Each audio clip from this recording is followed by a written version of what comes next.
melakukan beberapa persidangan yang dalam proses kadang-kadang tidak bisa langsung ditutup begitu, jadi sedikit lambat. Bapak Ibu semua yang kami hormati, pada sore hari ini kami LPSK akan menyampaikan langkah-langkah yang telah dilakukan, program-program perlindungan LPSK hubungannya dengan kasus atau perkara kematian V dan E di Cirebon. Ini juga berhubungan dengan beberapa keterangan awal LPSK yang telah kami sampaikan sebelumnya, dan ini sebagai tindak lanjut. Secara singkat kami sampaikan bahwa LPSK sejak 21 Mei telah melakukan tindakan proaktif dengan melakukan penjangkauan penelaahan dalam perkara kematian V dan E, dan hingga saat ini terdapat 15 permohonan perlindungan yang berasal baik itu dari keluarga, korban, saksi, dan atau juga warga. LPSK telah melakukan penelaahan baik itu melalui menelaah keterangan melalui wawancara pada keluarga korban dan juga saksi-saksi, dan pendalaman mengimpun informasi keterangan dalam proses penelaahan tersebut, baik itu juga kepada Polda, Polres Cirebon, pada Irwasumpori juga, kemudian juga koordinasi dengan Kanwil Kumham Jawa Barat, Lapas Cajengkong Bandung, Rutan Kelas 1 Bandung, dan UPTD PPA Provinsi Jawa Barat.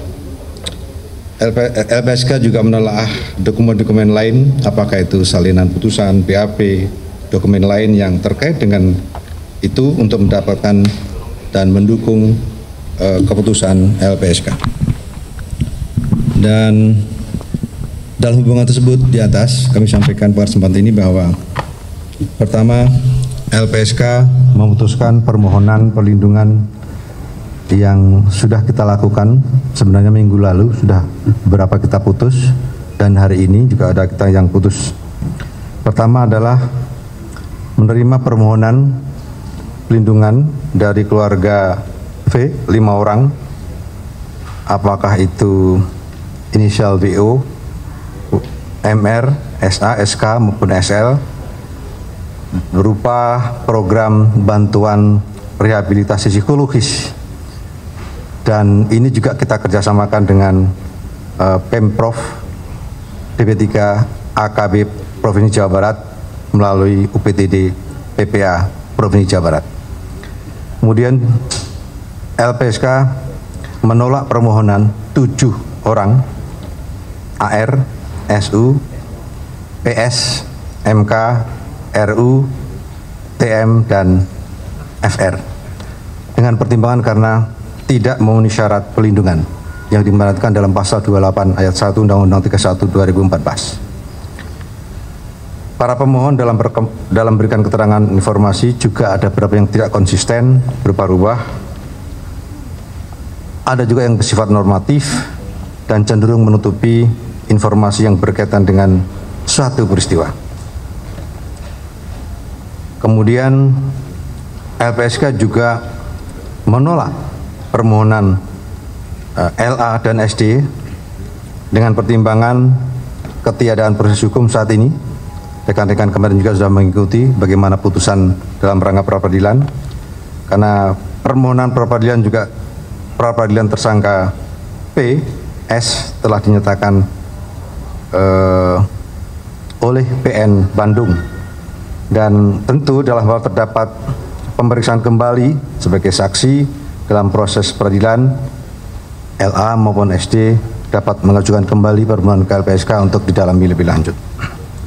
Kemudian terkait dengan permohonan SD, LPSK juga memutuskan untuk memberikan rekomendasi kepada Kepolisian Daerah Jawa Barat, antara lain pertama, dalam pemeriksaan terhadap saudara SD agar dilakukan sesuai ketentuan yang diatur dalam KUHP dan peraturan perundangan yang berlaku, serta LPSK akan dapat memberikan pendampingan.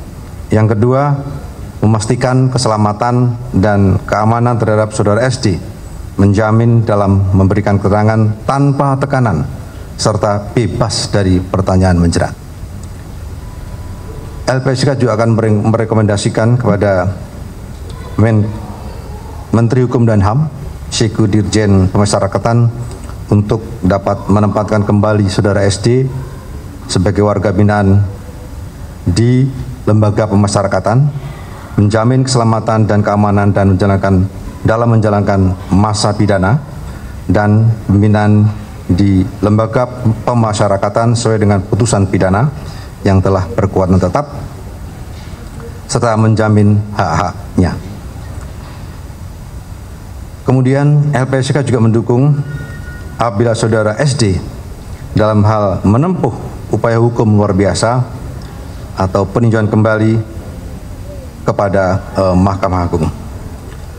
Khusus terkait dengan permohonan ST, LPSK memutuskan menerima permohonan yang bersangkutan, permohonan hak prosedural dan rehabilitasi psikologis.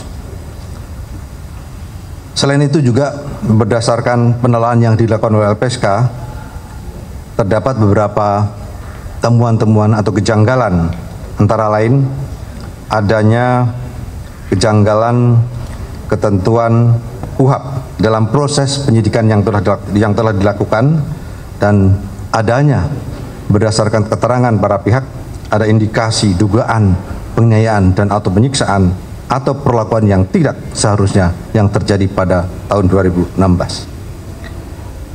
Selain itu juga terdapat inkonsistensi, ketidaksesuaian antara keterangan beberapa terdakwa berkaitan dengan peran masing-masing pelaku. LPSK juga masih terus mendalami beberapa gejala-gejala tersebut dan mudah-mudahan juga nantinya akan kita teruskan kepada pihak yang terkait. Terima kasih. Assalamualaikum warahmatullahi wabarakatuh.